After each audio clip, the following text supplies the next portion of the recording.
Episode 4 of All Her Fault starts with a man arriving at a convenience store and buying a few boxes of mac and cheese. He notices the TV playing the news on Milo's kidnapping, and later he returns to his car and Milo happens to be in the back seat. His hair is no longer blonde. The man asks Milo if he likes his vacation bed and promises to take him back soon.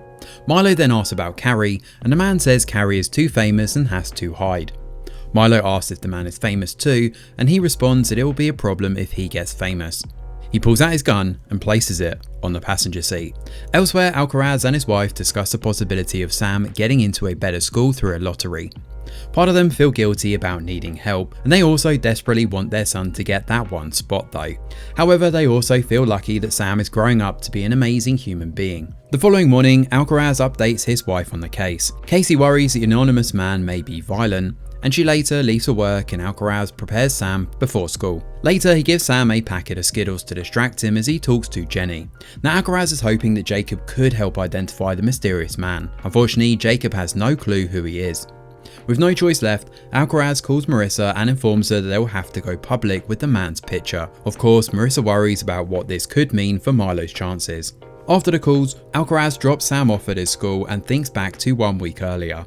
The person in charge of deciding the school lottery, Rick, has called Alcaraz and asked him for a favour.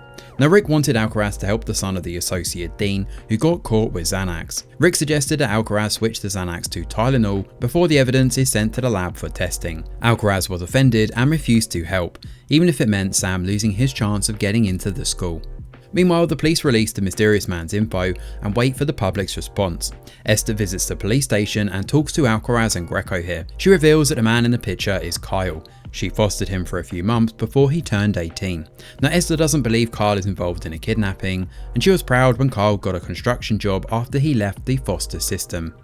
However, Kyle was later arrested for possession of controlled substances and jailed for 6 years. Sadly, Esther has no clue how he got involved with Carrie. With this new information, the police start looking into Kyle. They discover that a week before his release, Carrie visited him in prison. They drive to said prison and talk to Kyle's old roommate. The man is cooperative and mentions that Kyle seemed quiet after Carrie's visit, and he also thinks that Kyle and Carrie might actually be related. He asks Alcaraz to canvass Kyle's old neighbourhood if they want to find him and Milo. Now Alcaraz and Greco swiftly identify Kyle's former construction company, and they stake out the place to see if Kyle will show up. As they wait, Alcaraz talks about a disturbing documentary he watched about children with Sam's disability. Greco assures Alcaraz that they are doing a good job with Sam, pointing out that Sam is always happy. They spot a woman leaving the construction company and ask her about Kyle and Carrie. The woman refuses to talk and gets on the bus. Whilst on the bus, she reads the news of Miles' kidnapping and wonders why Josie changed her name to Carrie. Later, Alcaraz visits Marissa to brief her on the case. Marissa grows more worried after hearing about Kyle's past. Now Alcaraz also asks about Peter's family and how Brian's accident affected them. The conversation then turns to Sam, and Alcaraz openly admits his concerns about his son's future. Before leaving, he tells Marissa about the connection between Kyle and Esther. He points out that Kyle intentionally sent Marissa to Esther because he knew she would need a kind person on the worst day of her life. In the afternoon, Alcaraz picks Sam up from school. Sam's teachers praise him a lot, and later the family enjoys dinner and get ready for bed. Before turning into sleep, Alcaraz heads back to the station and switches the Xanax for Tylenol. He then texts Rick, informing him that he has done what they've discussed. In the early morning, Alcaraz gets a call from his partner. Now the woman from the convenience store recognized Kyle and called the police. Alcaraz asks about the specific brand of mac and cheese that Kyle bought, and they realize that Kyle and Carrie rented a place nearby. Their investigation leads them to the landlady who rented a house to Carrie. Unfortunately, Carrie has already checked out. Upon investigating the house, they discover blood under the sink. They call forensics to look for more evidence. The forensic team also start searching the lake near the rental, and as they wait, Casey calls Alcaraz to share the good news that Sam has got into the new school. Just then, an officer informs Alcaraz that they found a body in the lake. So this episode gives us a deeper look into Alcaraz's home life, and it is a drastic change from what we have seen so far from the series when it comes to the men's role in their kids' lives.